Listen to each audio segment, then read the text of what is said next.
All right. Good afternoon, everybody, or possibly still good morning, depending on what coast you're on or what part of the country you're in. I just want to welcome everybody. We're going to give everybody a couple of minutes here to get in. If you're not familiar with Zoom, I don't really know where you've been for the last year, but maybe you haven't used this platform. There's a chat functionality. There's also a Q&A functionality. We like to keep it really simple. If you just want to communicate with us, maybe tell us something good about what we're saying, use chat. If you have a question you want kind of addressed at the end, use the Q&A. It's a lot easier to keep track of the questions. So let's just make sure everyone's paying attention today. Go ahead in the chat, tell us where you're from. Maybe tell us what your biggest challenge with SEO is right now. We have one of the leading experts on SEO. He's been my go-to for SEO for probably 6-7 years now. And I'm glad that we could share some of his knowledge. And we're going to get started here in about 1 minute. So if you want to tell us where you're at and maybe your biggest struggle in SEO, we will try to address those as part of our presentation today. So we got some people from Florida. We got some people from Pittsburgh, South Carolina, Chicago. I kind of like the people where it's like, do they put their state or do they put their city? Some Europe, Slovenia in Europe. Let's see, page speed. Okay, so people want to talk a little bit about page speed. I thought they were talking about us. Maybe we were slow. That for a second, I was like, oh no, wait, what, already technical problems? But, all right, so page speed. We're going to definitely cover page speed today. Arizona, Texas, Vermont. So good part of North America, up in Canada, down in Mexico, and a few over in Europe. Well, let's go ahead and start our presentation. We'll introduce ourselves and then get going. If you haven't joined one of our presentations, we try to keep these short and sweet. We know you guys are over Zoomed right now, so we're going to try to keep this short and sweet. We've got about 15-20 minutes of content and about 10 minutes of Q&A, get you out of here in about 30 minutes, give you some time back in your day. So I'd like to welcome everybody to the Core Web Vitals presentation. I brought my special guest, Ian Lurie, on today. If you've never met Ian, Ian is very well written and very well read and very well known in the SEO community. What I've always found fascinating about Ian is that Ian actually has a law degree. And so most of your SEO and your background in SEO has come from studying patents and understanding how the search engines actually work, and then using that to take the information that we get from the search engines to develop SEO plans and strategies. So I thank you for joining me today. If you want to go ahead and introduce yourself, and then we can jump into the topic. Sure. Thanks, Jeff, for inviting me too. I always love speaking at your events. I had to use that picture of you. Caroline sent it to me. So yeah, I have been doing digital marketing for about 25, 26 years. Got into SEO about 20 years ago. It's true, I have a law degree. I do read patents periodically. It's a sickness. I don't recommend it. You don't need to read patents to be able to handle SEO. But it's good insight into kind of what they're thinking about. And there's a guy named Bill Slawski, Slawski, who reads even more of them than I do. So if you ever want to look up his stuff, he is the true patent analyst in our industry. So you invited me to talk about Core Web Vitals, and for the person who posted about page speed, that's a big chunk of Core Web Vitals. Do you want me to just kind of launch into it here? Yeah, so for those that don't know me, I realized I didn't introduce myself. Yeah, I was just going to say. Jeff Cohen, I'm the VP of Marketing at Seller Labs. Many of you work with our product XCart, the e-commerce platform. And Seller Labs acquired XCart in 2019 and brought it as part of our family. We started off in Seller Labs in the Amazon space. Today, we have 4 products. So we have the XCart e-commerce solution. We have the XCart custom solution, so where we build out custom solutions for you, our customers. We have a managed solution where we're doing Facebook advertising, Google advertising, and Amazon advertising, as well as Walmart. And then we have a tool for those that sell on the Amazon marketplace. So that's the family of products that Seller Labs has. But enough about that. I'm going to mute my microphone. I'm going to turn off my video, let Ian focus in on the content today, and really kind of give you guys the update on what's happening with Core Vitals. And I think we're going to cover why you should care and maybe what you can do about it. And then at the end, I'll come back on and answer questions. So I just want to remind you, if you have any questions, throw them in the Q&A and we'll get to them at the end. So Ian, I'll let you take over from here. Thanks, Jeff. By the way, this is not some kind of weird makeup thing. This is the window on my right. The sun is actually out in Seattle, which completely screws up my entire lighting setup, but I'm okay with it. So Core Web Vitals is this thing that Google's announced, and I'm going to talk about it a lot, but the first thing you have to understand is this is not a new thing. Like page performance, load time has always mattered. You know, when I was at Portent and I launched an agency called Portent a long time ago, we studied several million page views and compared conversion rates to page load time. And even quite a long time ago, you could see where there was a sweet spot. When you got pages loading in less than 2 seconds, you saw a big jump in conversion rate. So that's always been a thing. That's the first thing. So now I'll talk about actual specific Core Web Vitals. Google has always said that page speed is somewhat of a ranking factor, but they've always said it was a secondary or a tertiary ranking factor, meaning it impacted other things that impacted rankings. Now, page speed is going to become, and Core Web Vitals in general are going to become a focal point. They're going to become an actual first order ranking factor. They originally said this was going to happen in May of 2021, which is now. It's now going to happen in June of 2021. I suspect the reason is that they couldn't quite figure out how to correctly implement it as part of the algorithm. What they don't want to do is completely screw up the algorithm and cause this big shakeup in the rankings that's unnecessary. So they are going to incorporate these signals directly into the algorithm, meaning faster pages arguably will rank better. Pages that offer a better user experience will rank better, and it'll be measured by quantitative statistics, not just qualitative, like a better user experience will lead to better rankings, but they'll actually be numbers. This is not everything. All right, Core Web Vitals is not turning the algorithm on its head. I'm going to keep saying this, but it does measure these two sets of factors and they will impact the rankings. So there's the speed factors, right? Load time, the amount of time it takes for a page to actually appear in your browser, the amount of time it takes for that page to be usable. And then there's also interactivity. What happens to the page when it loads? And I'll talk about those because a lot of folks don't understand that there's more to Core Web Vitals than page speed. Still important, but there are other factors. So for speed, there's a couple of key data points, and there's a lot of data points, but there's 2 or 3 statistics you need to keep an eye on. The first one is this thing called first contentful paint. And that's the amount of time it takes for the first usable, readable chunk of content on the page to appear. So for example, on my website about Capybara, I'm pressed for time, so I'm not going to go into my whole spiel. Just look up Capybara, they're great animals. It's the first bit of readable text, the first clickable button, the first link, whatever it is, the first thing that appears on the page. So how long did it take for this block of text to appear on the page? That's first contentful paint. And by the way, Google does have ideal numbers for these. I am not going to share them because your ideal number is better than you're doing right now. And Google does give you a grade using some of the tools that I'm going to show you. What I don't want is people sitting there with a stopwatch next to their web pages. So don't worry, I'm going to show you how to measure these things. What I'm not going to do is give you those absolute numbers because they're going to change. And that's important, is that Google uses this database of web page load times collected over a massive amount of time. And as those times improve, their curve, the curve on which they grade, will probably change, which is why I'll always talk about how things need to improve over time.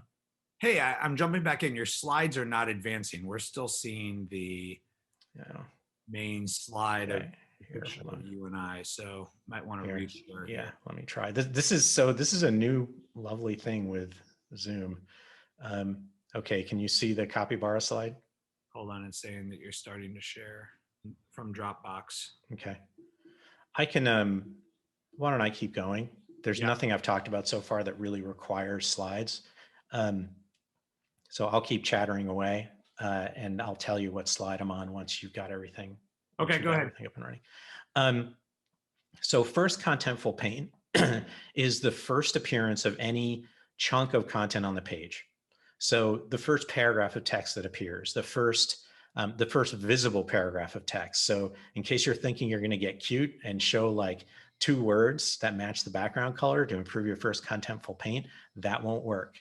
All right, Google is using what's called a headless browser, a version of Chrome that doesn't display, but it does render the page. So they can see, quote unquote, unlike you can right now with my slides, they can see what's actually happening on the screen. Should I stop sharing? Yeah. Okay. There we go. Okay. Unfortunately, though, I have to share it in like preview mode because I don't think I have it shared correctly. But Yeah, that's fine. it at least gets the okay. Get you guys caught up here. And Ian, you cool. Now I can see it. Yes. so it'll mess up. Yeah. It'll mess Okay. up the timing. Yeah. No, you got it right there. Okay. I'll just say click. So yeah, first contentful paint. Just what it sounds like. I've already described it twice, so I'll stop. The other major speed factor is largest contentful paint, and that's the next slide. This is the amount of time it takes for the largest chunk of content on the page. Largest doesn't mean file size, excuse me. Largest means real estate. So if you look at the next slide, you'll see here largest is the background image, not because it's the largest file, but because it's the largest piece of real estate on the page. And LCP, largest contentful paint, is probably the number where I see the most folks struggle. First contentful paint, there may be problems there, but they're relatively easy to resolve. Largest contentful paint is much trickier. So those are your 2 primary page speed factors. And there are other sub factors like time to first byte, all this other stuff. I'm not going to talk about those right now. You can always reach out to me if you want to talk about more of this. So the next factor is interactivity, right? And it's measuring how easy it is to interact with the page in question. And the first of those factors is first input delay. First input delay is the delay between you interacting with something on the page and the interaction being reflected by what you just did. So if you take a look at the next slide, there's a little search button there, right? The little magnifying glass, we've all seen those. On a lot of sites now, if you click that, a field should appear that lets you type in a string. So if you look here, the amount of time between clicking on that magnifying glass and the appearance of that search field, that's first interactive display, our first interactive delay, first input delay. See, I'm not looking at my own slides. I'm doing this pretty much from memory now. So just so you know, the other interactivity metric is cumulative layout shift. Cumulative layout shift is the big one. This is where I see a lot of sites fall down, even if they're loading quickly. And if you take a look here on my Copybara homepage, let's say there's a button that says learn more. And you've all had this happen with some kind of ads on a page, I'm sure. You get to the page, you're about to click learn more, and then all of a sudden something else loads that pushes the learn more button down the screen, and either you end up interacting with that or you can't interact at all. That's cumulative layout shift. The amount that usable elements are moved around on the page by non-usable elements, that's what causes, by other elements that appear after the page loads, that's cumulative layout shift. That is a very important statistic. You want to keep track of it. There's some easy fixes for it. But again, just reach out to me after, because I've only got 30 minutes and not 2 days. I can't go into this in a great deal of detail. I do also have at the end some links to posts and articles and presentations by Google and things like that. So Google has specifically said that this will join the other signals that generate search results. And of course, there's a certain amount of room for panic now, right? If you click on Beaker there. And And that's a really nice animation in my slide, but you get the idea. There's panic, right? And everybody saw this, that Core Web Vitals was going to impact rankings, and they just freaked out. And unfortunately, I contributed to that because I went to people and said, look, this is important. I didn't mean we're all going to die. This is important. I just meant this is important. This is worth thinking about. It's something we always should have been thinking about. Now we should think about it more. What you have to do here is read between the lines a little bit. So if you take a look and you just look at what I highlighted in their note, notice it says join hundreds of signals that Google considers when generating search results. Now, Google is always very coy about how much one factor impacts search results. And things that have a profound impact, they may just say, well, it's one of many. Things that have no impact, they may say, or almost no impact, they may say, well, it's one of many. But in this case, we have some precedent we can look at. See, that's my legal background. The mobile first update is one really good example. So years ago, Google said, from now on, we are going to, our algorithm is going to rank based on mobile usability. So if your site is more usable on mobile, you will rank higher. And the day that rolled out, everybody was called Mobilegeddon. It was actually called Mobilegeddon in the search industry because we all thought the world would end, or some people thought the world would end. What ended up happening is sites that were okay did just fine. And it sort of, the algorithm update rolled out slowly and you started to see impact. Now, years later, mobile first has a profound impact. In fact, Google has switched to a form of mobile only. So if your content doesn't appear on mobile, they don't include it in the rankings in their algorithm. But it was a small impact at first, and then it rolled out over a period of months and years. The only sites that were really hurt were sites way on the margins, sites that were just terrible, offered a terrible user experience on mobile, and were otherwise not great sites. The same thing happened with HTTPS. So Google said that they were going to start preferring sites that were all secure, right? They use that HTTPS instead of HTTP. That update, again, people started to think that like security was the #1 ranking factor, and it never was. Right? Relevance, authority, quality of content, those have always been the primary ranking factors. They will continue to be the primary ranking factors. But sites on the margins got pooped on in both cases. And yeah, I found that icon just for this reason. But they got crapped on, and everybody else, sites that were great, that's the next slide, they got a boost. So truly fantastic, amazing sites did get a boost. And that's the sites in the top 5%. And then over time, steadily, this algorithm update worked its way inward. So if you have the great sites getting a boost, the really awful sites getting hurt, slowly but surely, the rollout started to impact all the sites, the majority of sites in the middle. And it was never like sites vanishing from the rankings. It was always little bounces and changes, which I know is really important to all of us, which is why I'm going to go into the next section in a minute, which is how you track and what you should change.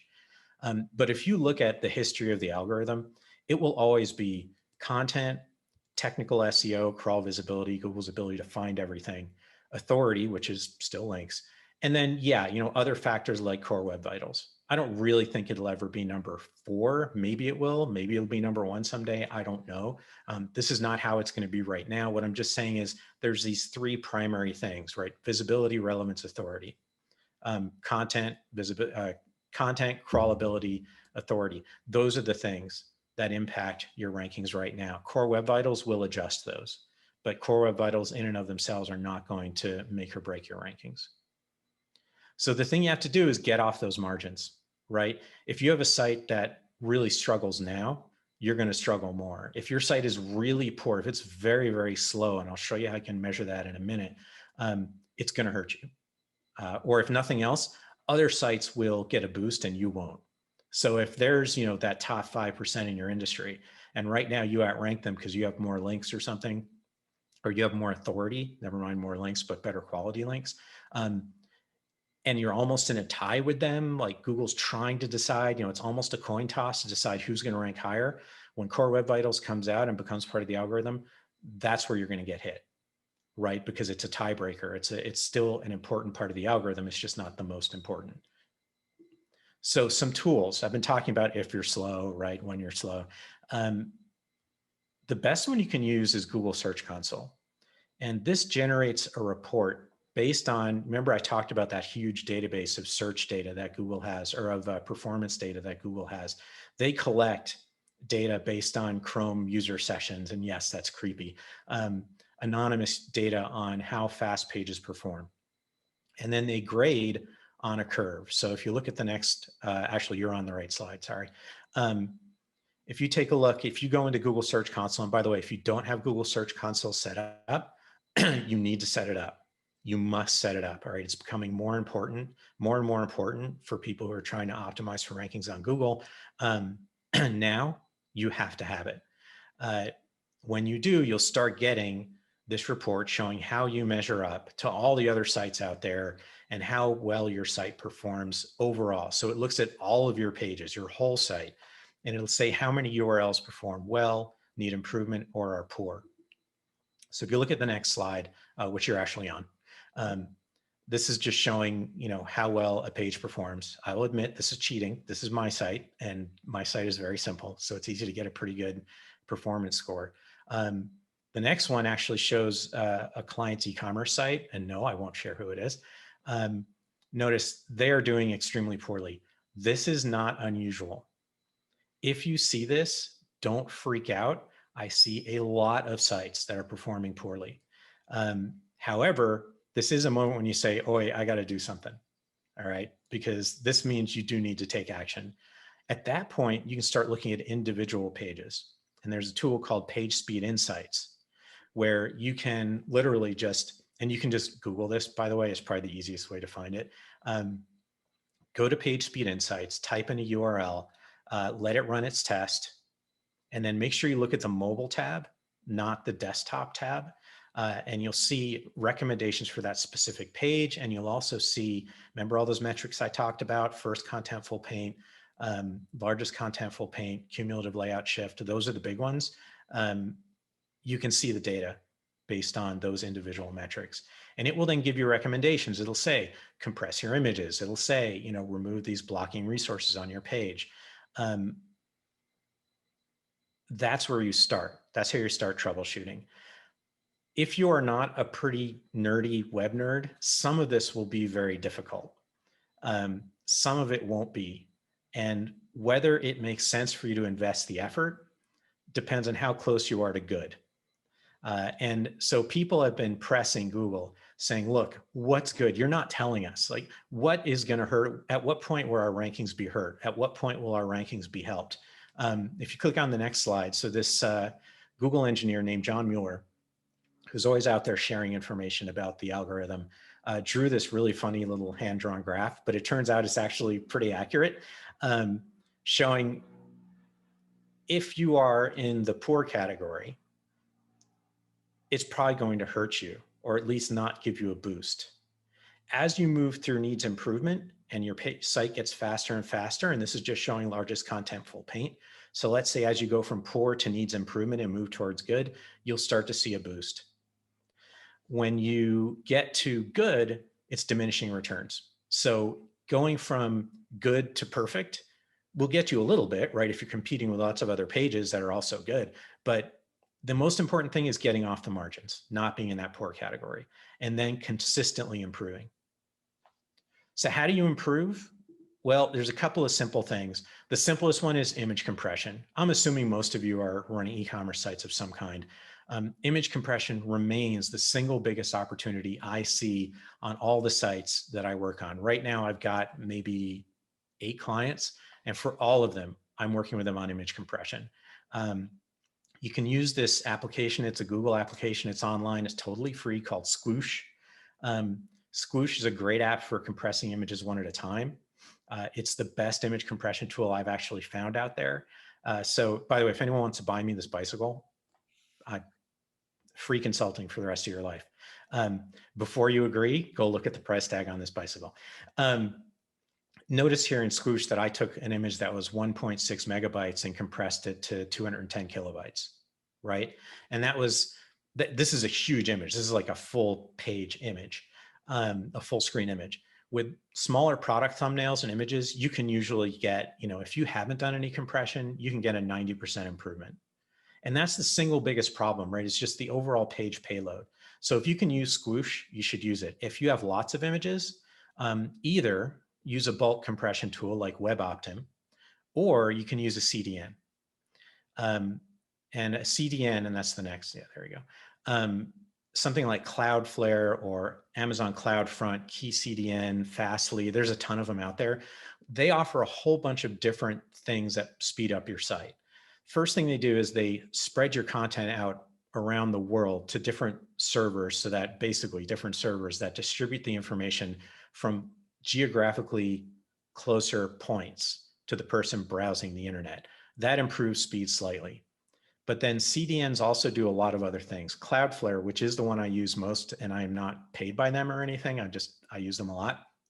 They will do things like image compression for you on the fly. They'll do code optimization. They'll actually do some compression of code and do things like that. So there's a lot of reasons to use Cloudflare or another CDN, because a lot of the nerdy stuff, they handle for you. If you are not a pretty adept web developer, stick with something like Cloudflare and follow the directions, or work with your web host or developer to have them do it. One of the things about Core Web Vitals is Google is requiring a higher level of expertise on the part of the people who are building and running these websites. Not a really high level, but as you read the documentation on Core Web Vitals, if you're not a web developer, you'll see pretty quickly that they're talking about things that really require some skills. Now, if you have a host who has developers who can do custom rollouts for you, do custom development, some of them even have standard like Cloudflare rollout packages for you. If you're running on WordPress, there's a Cloudflare plugin. There's plugins like WP Rocket, all sorts of things like that that you can use. Just understand, if it's all completely confusing, it's because this stuff does get a little bit more technical, and I can't give you easy fixes except compress your images and use a CDN. After that, there's a ton of other things you can do.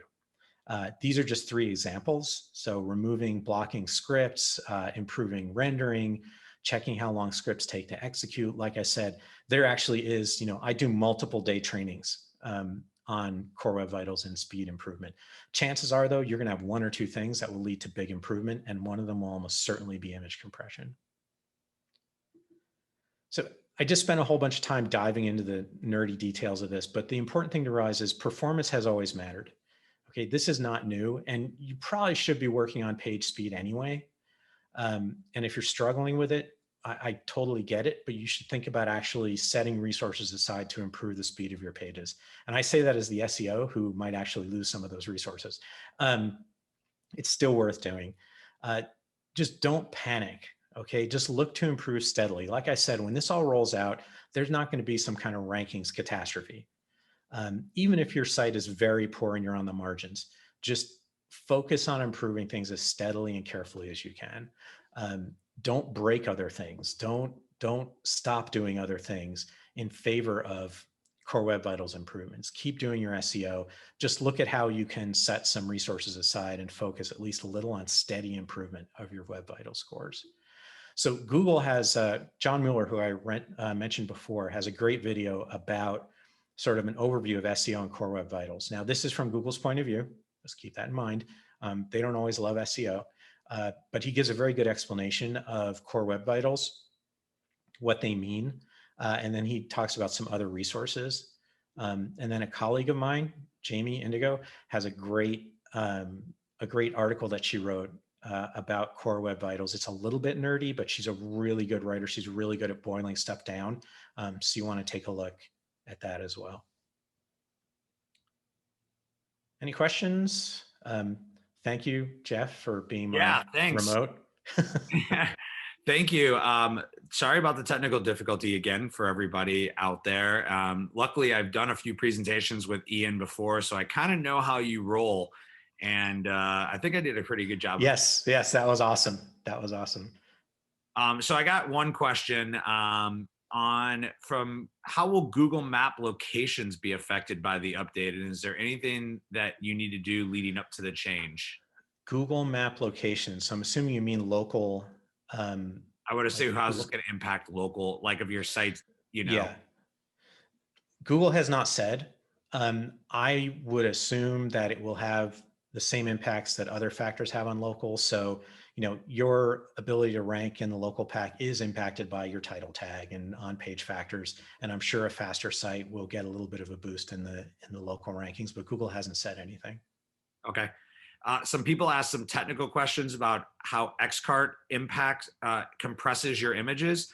So depending on your hosting package, we can work with you on that. But Xcart as a software does not just automatically compress every image that you upload, and any system that you use isn't going to do that. So you need to be compressing the images. If you do need to talk to us about helping you with updating this or getting on a CDN network or any of those type of things, you can reach out to customer success and tell them I'm looking for some additional information on a CDN network or compressing my images, and they can speak to you specifically about your account. Unfortunately, because of the flexibility of the Xcart system, it's hard for us to give general information of what will work for everybody because there's so many custom solutions that are out there and customizations that have been done. So we need to look at that specifically for your account before we can give you an answer. But we would love to talk to you about this. We have a specialized SEO team, we have our hosting team, and we have our customer success team, all of which are here to help you. So please reach out. I did get a question when you were talking earlier about authority. Can you just explain a little bit for people that maybe aren't as familiar with SEO terms about like what is authority and maybe how do you measure it? So authority is about quantity and quality of links. I mean, that's most of authority. Links point to your site. Now, you cannot improve authority by going out and purchasing links. I just want to put that out there. So anyone who, if you ever get those services that say, for $99, I will get you 10,000 links from high quality, high domain authority sites, just ignore them. They're completely full of it. And they will probably actually hurt you because Google looks for that and actually penalizes sites or may penalize sites that have spammy Or link you'll profiles. spend all of your time trying to remove the bad links because bad links actually can hurt you more than good links can help you. I have an entire side of my consulting practice that is nothing but helping clients clean up their link mess. And I don't have to do it as much as I used to because Google's not quite as strict as they were, but still, don't do it.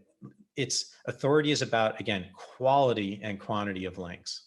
Yeah, and I get this question. I get this question a lot at Xcart, which is, what does Xcart do to help people with SEO? And the way that I kind of describe it is like, we work on SEO and we have components of our tool that work on SEO, but you have to have your own SEO strategy and your own SEO plan.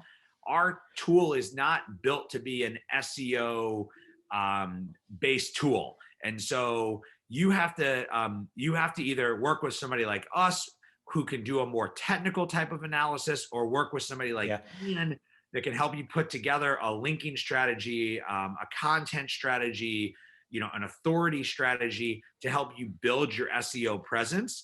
SEO isn't just, I guess this is me being old school, it's not just your title tags and your metadata anymore. And so we have that functionality built in, and there are best practices that you can be following to ensure that you're doing the best towards SEO. But developing an SEO plan requires some additional planning and structure around your business. And again, we'd love to talk to you about that, whether that's us or even us referring you out to somebody like Ian. It just kind of depends on what your needs are. The thing that I would add to that is your web hosting provider, your web developer can help you with SEO as far as technical, right? So your web hosting provider can help or hurt you by making it easy or hard for Google to crawl your site. That is their job. Your web developer should be doing the same thing. And by the way, just like every SEO says they're a web developer, every web developer says they're an SEO. Don't believe either one. That's why you really need that. Like, okay, I'll give you an example. As the head of marketing for the company, I have a web developer who's on staff and helping to build our websites, and I have an SEO company that I work with, and I have a content team. And so all of these things come together as part of my marketing plan for driving organic traffic to my site and converting that traffic to a sale. And so I wholeheartedly agree that we have a responsibility as potentially your hosting provider or as your web developer for your site. But if you don't make it a priority when you're picking all the things that you need from your web developer isn't just automatically doing all this extra SEO work for you. It's stuff you have to actively have as part of your system and part of your planning and part of your business structure. So again, if you want to have those conversations, I'd be happy to introduce you to Ian. I'd be happy to have that conversation with you. Contact us through customer support. I think there was one last question and then we'll wrap up. You had talked about first input display. Does that, and I thought you had some great examples of how that works. Does that include scrolling, or is it only for what kind of sits in the top of the screen? So as far as I know, first input delay only applies to clicking and interacting with the page, not scrolling. Okay. That's as far as I know. If your page is having trouble with scrolling, there are probably other issues that will show up in other places. Like you probably have JavaScript that's sucking up a lot of CPU cycles. You may have images that are so large that as they load, they take a long time, they delay page scrolling. Those will show up in, first contentful paint, largest contentful paint, time to first byte, and all of those things. And by the way, one thing to come back to, I wasn't saying that developers suck at SEO. I just want to make sure everybody understands that. I'm just saying, you want to have someone who can speak to SEO on your team or on your web host team or on somebody's team somewhere. That's all I meant. I don't think anybody in our office took offense to that. Well, I'm just picturing the tweets starting to fly. Ian said so. I want to thank you, Ian, for this information. We'll have more information from Ian throughout the year as we talk about SEO. As I said, he's my go-to when I have SEO questions and try to understand things myself, whether it be for my site or whether it be for our corporate sites or whether it be for how to help explain things to you guys. I would just want to recap really quickly and say Core Vitals is coming. It's going to impact your business. It's important for you to understand what that impact is going to look like. So I highly encourage first step from this to go and take a look and see where you currently rank, get an understanding. And as Ian said, don't panic. And if you're all the way on poor, you have some things to work on immediately that can have some really big impacts. And if you need more help and you need some more direction, please reach out to us. This is what we're here for. We're here to help you. I want to thank everybody. We'll have some more of these webinars coming up, and we thank you for tuning in. And again, if you have any questions, please feel free to reach out to us. Otherwise, everyone have a great day. Thanks.